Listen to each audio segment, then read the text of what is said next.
Success doesn't come politely knocking on your door with a smile. It doesn't wait for you to be rested, inspired, or perfectly prepared. It doesn't care if you're tired, broke, scared, or unmotivated. Success shows up only for those who decide to get up and meet it at the door, day after day, no matter how they feel. That's the raw truth most people don't want to hear. The world doesn't reward potential. It rewards performance, it rewards consistency, and it rewards those who keep showing up when others stop. Most people don't fail because they lack talent. Talent is overrated. They fail because they only move when it's convenient, when the conditions feel just right, when the mood strikes. They wait for motivation like it's some magical spark from the sky that will suddenly light a fire inside them. But waiting on motivation is like waiting for lightning. It's random, rare, and it won't strike twice in the same place. If your life is built on what you feel like doing, you're setting yourself up for failure because feelings are liars. One moment they lift you up and the next they abandon you. One moment you're full of energy and the next you're drowning in doubt. Feelings are weather, constantly changing, unpredictable, unreliable. And if you build your life on feelings, you're building on sand. Think about it. One day, the sky is sunny, warm, and bright, and you're ready to take on the world. The next day, the clouds roll in, the rain pours, and suddenly, you don't feel like doing anything.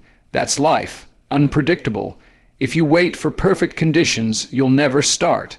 If you wait for motivation, you'll be late to your own destiny. That's why you need something stronger. That's why you need discipline. Discipline is the umbrella that keeps you dry when the storm hits. It doesn't ask how you feel. It doesn't care if your back hurts, if the alarm clock feels cruel, or if nobody applauded you yesterday. Discipline doesn't beg for applause. It just asks you one simple question. Did you show up? Did you do what you said you were going to do? There's a man named Jocko Willink, a former Navy SEAL known for his toughness. Every single morning without fail, he wakes up at 4:30 a.m. and he doesn't just get up. He takes a black and white photo of his watch and posts it every day. No excuses. No, I didn't sleep well.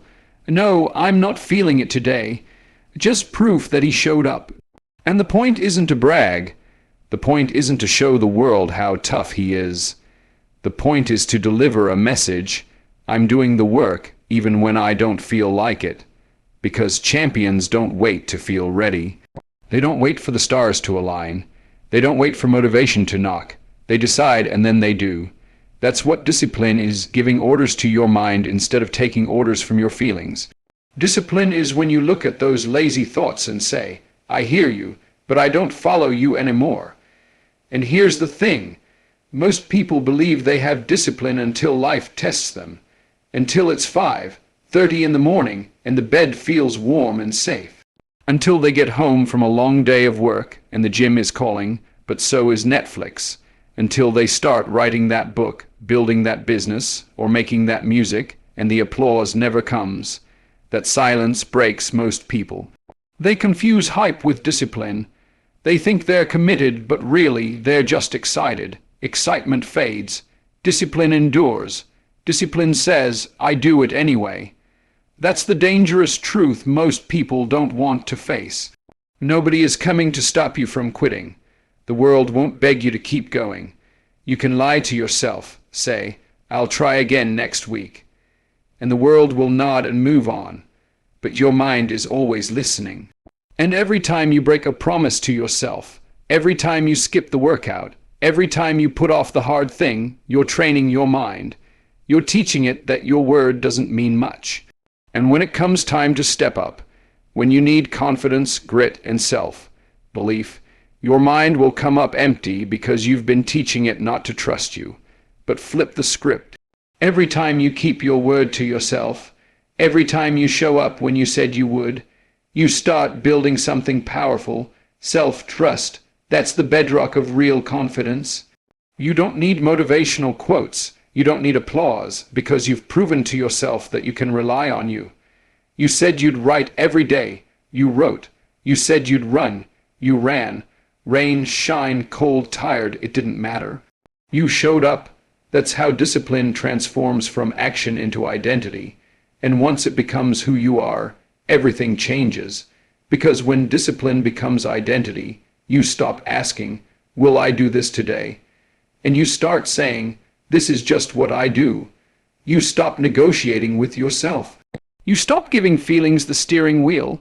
You become the kind of person who follows through, the kind of person who can be trusted, especially by yourself, and that's rare, that's powerful.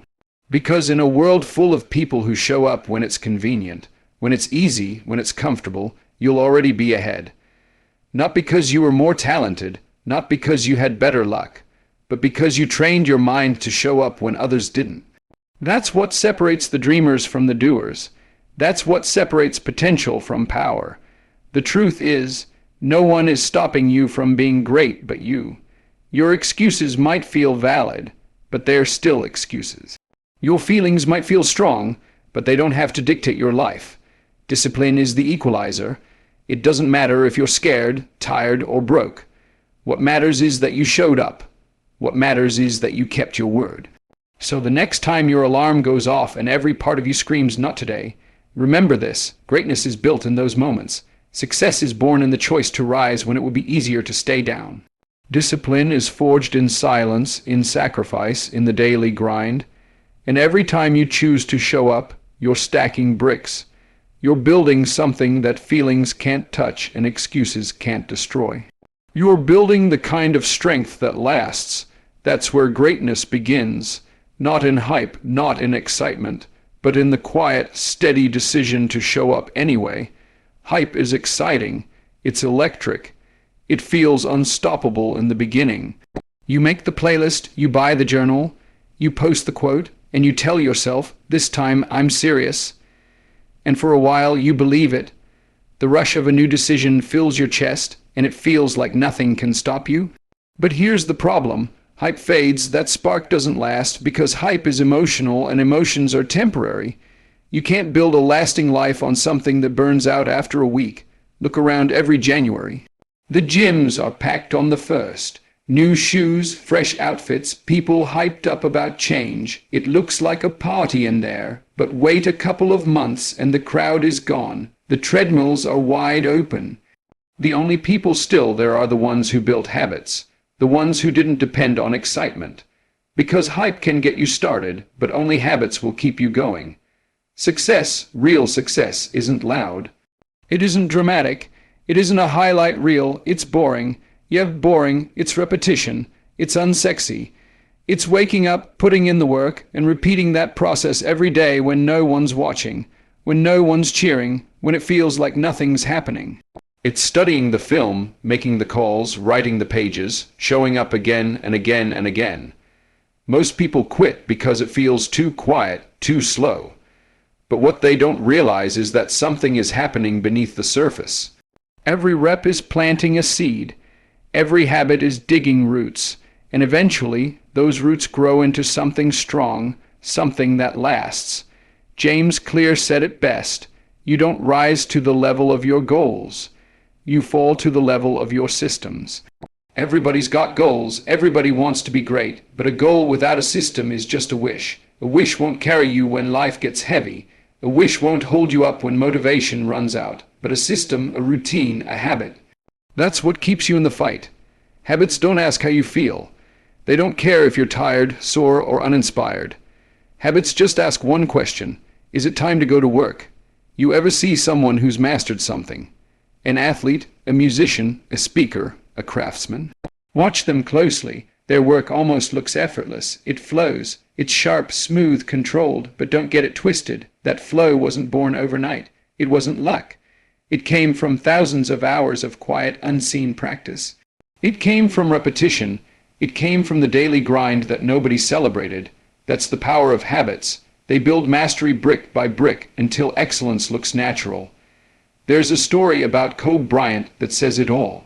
One day, an opposing player showed up early to get some extra shots in before a game, and who was already there, Kobe, already dripping with sweat, already grinding. And even after the other guy finished and left, Kobe stayed. He kept working, kept shooting. Later, the player asked Kobe why he worked so long, and Kobe said, "I saw you come in. I wanted you to know, no matter how hard you work, I'll always be working harder. That's the edge habits give you. They don't just prepare you physically, they give you a mental edge. Because when the game is on the line, you know you're ready. Not because you're lucky, but because you've been practicing being ready every single day. And look, life is busy. You've got responsibilities, jobs, families, stress. You can't always control the world around you, but that's the beauty of habits. They don't have to be massive. You don't need to write an entire book every day. Just write a paragraph. You don't need to run 10 miles. Jog one. You don't need to meditate for an hour. Sit in silence for 5 minutes. The point isn't perfection. The point is consistency. Small, steady actions compound. They stack. They build momentum. And over time, they create transformation. That's why habits beat hype every single time. Hype burns out when the results don't come fast enough. Hype quits when the applause stops. Hype disappears when progress feels slow. But habits stay. Habits carry you when nobody notices. Habits build a foundation so strong that quitting feels unnatural. Think about brushing your teeth. You don't debate it every morning. You don't negotiate with yourself. You just do it. Why? Because it's part of who you are. That's what habits can become. So rooted in your identity that skipping them feels wrong. You stop saying, I'm trying to be a writer, or I'm trying to get in shape. No, you become the writer, you become the athlete, you become the disciplined one, because what you do repeatedly rewires who you believe you are. That's the real reward of habits. Not just the progress, not just the results, but the identity shift. You start to see yourself differently. You start to carry yourself differently. And when life gets heavy, when motivation dies, that identity carries you. You don't need to hype yourself up every day. You just do what you do. So stop chasing hype. Stop waiting for motivation to carry you. Build systems, build routines, build habits that outlast your feelings. Because hype may get you moving for a moment, but habits will carry you for a lifetime. And one day, after years of quiet repetition, after endless days of showing up when nobody noticed, after doing the work without the applause, people will look at you and call it an overnight success. Let them. They don't know about the seeds you planted. They don't know about the roots you grew. They don't know about the hours you spent in silence, building something nobody could see. But you'll know. You'll know that greatness wasn't built on hype. It was built on habits, pain. The word alone makes most people flinch. We're wired to avoid it, to run from it, to treat it like the enemy. But what if I told you that pain isn't there to destroy you, it's there to shape you? What if I told you that pain is not punishment, it's preparation? The truth is, you cannot grow without pain. You cannot rise without resistance. You cannot become strong by staying comfortable. Pain is the price of progress, and those who learn to embrace it instead of fear it are the ones who rise above. Think about it. Every great story of success, every tale of triumph, has pain written all over it. Not just the physical pain of exhaustion or sore muscles, but the emotional pain, failure, rejection, self-doubt, heartbreak, fear. Nobody escapes it. The difference is that the great ones, the ones you admire, they didn't run from it. They leaned into it, they learned from it. They let pain carve them into something sharper. We live in a world obsessed with comfort. Everything is designed to be easier, faster, softer. And yet, the people who actually grow, the ones who truly thrive, understand that comfort is the enemy of growth. You don't become stronger in comfort. You don't become sharper by avoiding the struggle. Diamonds are created under pressure. Steel is forged in fire. Trees grow their deepest roots during storms. And human beings, real, unshakable human beings, are formed in the furnace of pain. Look at Michael Jordan. The greatest basketball player of all time wasn't born into glory. He was cut from his high school varsity team. Imagine that. A young kid with dreams of being the best, told he wasn't good enough. That's pain. That's rejection. That's humiliation. He could have quit. He could have folded, but instead he cried, then he got in the gym. He let that pain fuel him, not cripple him. That sting became fire. That rejection became the foundation of his greatness. Pain didn't stop him. It built him, and that's the truth about failure. It's not a finish line, it's a checkpoint. Too many people treat failure like the end of their story. They stop reading the book when the chapter gets tough. But the greats know better. They see failure as feedback, as a lesson. They pause, they adjust, they rise again. Every scar carries a lesson if you're willing to listen. Every setback is a teacher disguised as struggle. Pain speaks in silence. It whispers to you in the moments nobody sees. When the room is empty, when the applause is gone, when quitting feels like the easier option. Pain asks you, who are you really? Are you the type who gives up when it hurts? Or are you the type who digs deeper? Because pain reveals character. Pain strips away the fake, the hype, the shallow energy. It forces you to confront the truth about yourself. And if you're brave enough to listen, pain becomes the most powerful mentor you'll ever have. The problem is most people run. They numb themselves with distractions, hide behind excuses, or wait for the storm to pass. But storms don't pass just because you hide. Growth doesn't come to those who avoid. It comes to those who endure, who learn to dance in the rain, who take the punches and keep moving forward. Think about a bodybuilder. Muscles don't grow without resistance. Lifting heavy weights tears the muscle fibers, and that tearing, painful as it is the only way for them to rebuild stronger. That's the process. Without that pain, there's no growth. Life works the same way. Struggles, setbacks, disappointments. They tear at you, they hurt, but they're making room for growth, building you into someone stronger than you were yesterday. And here's the key. Pain is perspective. You can look at it as suffering, or you can look at it as shaping. You can see it as the end, or you can see it as the beginning of something new. The ones who rise are the ones who reframe it. They stop asking, why me, and start asking, what is this teaching me? They stop seeing struggle as an enemy and start seeing it as a tool.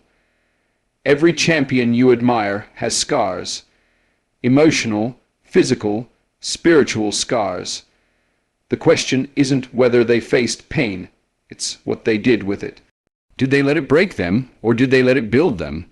The strongest people aren't the ones who never fell. They're the ones who fell 100 times and still got back up. Pain is part of the process. It's not optional, it's necessary. You want to grow, expect to hurt. You want to rise, expect to struggle. You want to lead, expect to be tested. Pressure will come, struggle will come, resistance will come. And when it does, don't run from it, don't numb it, don't fear it, step into it, embrace it, reframe it, let it shape you. Because on the other side of pain is growth, on the other side of pain is wisdom. On the other side of pain is strength that comfort could never give you. Pain is not your enemy, it's your ally. It's proof that you're pushing past your limits. It's evidence that you're alive, that you're moving, that you're becoming. So the next time pain knocks on your door, don't hide, answer it, welcome it, thank it for showing you what you're made of. Because when the storm clears, when the fire cools, when the pressure lifts, you'll realize something powerful. The pain didn't break you. It built you, and that strength, that unshakable resilience will carry you farther than hype, farther than luck, farther than talent. Pain isn't punishment, it's preparation, and those who understand that, those who embrace it, those who let it shape them, they become unstoppable. Why are you doing this? That's not a casual question. It's the most important one you'll ever answer. Because without a deep why, without a reason that burns in your chest, discipline eventually fades. Habits eventually crack, motivation eventually dies. Pain will come, storms will come, setbacks will come. And if you don't know why you're fighting, you won't last. Your why is the anchor. It's the thing that keeps you grounded when life tries to toss you around. You see, most people start with surface-level reasons. I want a nice car. I want a big house. I want to look good for summer. That's fine for a while, but it's not enough. It won't hold you at 5 a.m. when your alarm goes off and your body begs you to stay in bed. It won't carry you when rejection smacks you in the face, when your plans fall apart, when the world tells you no. Shallow goals burn out quick. But a deep why, that's fire that doesn't go out. Your why has to mean something to you. It has to hurt to even think about losing it. Maybe it's your kids. The reason you get up, the reason you grind, the reason you refuse to quit because they're watching you. Maybe it's breaking a generational curse, saying the cycle ends with me. Maybe it's proving to the younger version of yourself, the one who was overlooked, doubted, laughed at, that they were worth it all along. Maybe it's the dream someone else gave up on that you swore you'd chase until the end. Whatever it is, it has to cut deep. It has to matter so much that quitting feels like betrayal, not just to yourself, but to everything and everyone you stand for. Because when your why is bigger than your excuses get real quiet. They'll still show up, whispering in your ear, but they won't stick. Not when your why roars louder. And here's another truth: your why isn't just about you. Greatness is rarely selfish. Look at the great athletes, leaders, entrepreneurs, artists. Their drive wasn't just for their own comfort. It was for legacy, for impact, for something larger than themselves. When you root your why in service, in love, in contribution, you tap into an energy that doesn't run out. That's why parents can work 3 jobs and still keep going. That's why leaders sacrifice when no one thanks them. Because their why is bigger than themselves. But here's the thing: you can't carry that why alone. Who you surround yourself with matters. Your circle can either fuel your why or weaken it. Show me your circle, I'll show you your future. If you're surrounded by people who complain more than they commit, who settle for average, who let excuses run their lives, don't be surprised when you start doing the same. Your environment is louder than your willpower. You can want success, you can dream about greatness, but if you're living in a space where mediocrity is the standard, it's only a matter of time before it pulls you down. That's why you need people who lift you, who won't let you settle, who call you out when you slack. Not to judge you, but because they see your potential. Iron sharpens iron, and sharpening isn't comfortable. It sparks, it scrapes, it stings. But that pressure, that accountability, produces excellence. You need people around you who live at the level you're aiming for. People whose very presence demands you rise. Because when you walk with climbers, you climb. Maybe you don't have those people yet. Maybe you're surrounded by negativity, by small minds, by low standards. That doesn't mean you're stuck. It means it's time to seek, to find new rooms, new circles, new voices. Watch how they live, how they carry themselves, how they face setbacks. Let their discipline and excellence rub off on you. Energy is contagious. Discipline is contagious. Purpose is contagious. Get close enough and your standards will rise. Not because you're trying to impress anyone, but because you've seen what's possible. And here's the beautiful thing about finding your why and surrounding yourself with the right people. It changes how you move. When you know why you're doing something, you stop negotiating with yourself. You stop arguing with your alarm clock. You stop looking for the easy way out. You don't show up because you feel like it. You show up because you're anchored. You show up because you can't imagine betraying your why. There will be days you don't want to. Days when the weight feels too heavy, when the applause fades, when nobody sees your effort. That's where most people quit. But that's where your why steps in. That's when it whispers, not today, not now, not ever. That's when it reminds you who you are, what you're fighting for, and why you started. That's when you discover that your why is stronger than your weakness. Clarity is power. People with a clear why don't fold easily. They get shaken, sure, but they don't break, because they know the cost of quitting is too high. They've tied their life to something bigger than a moment, bigger than a feeling, bigger than themselves.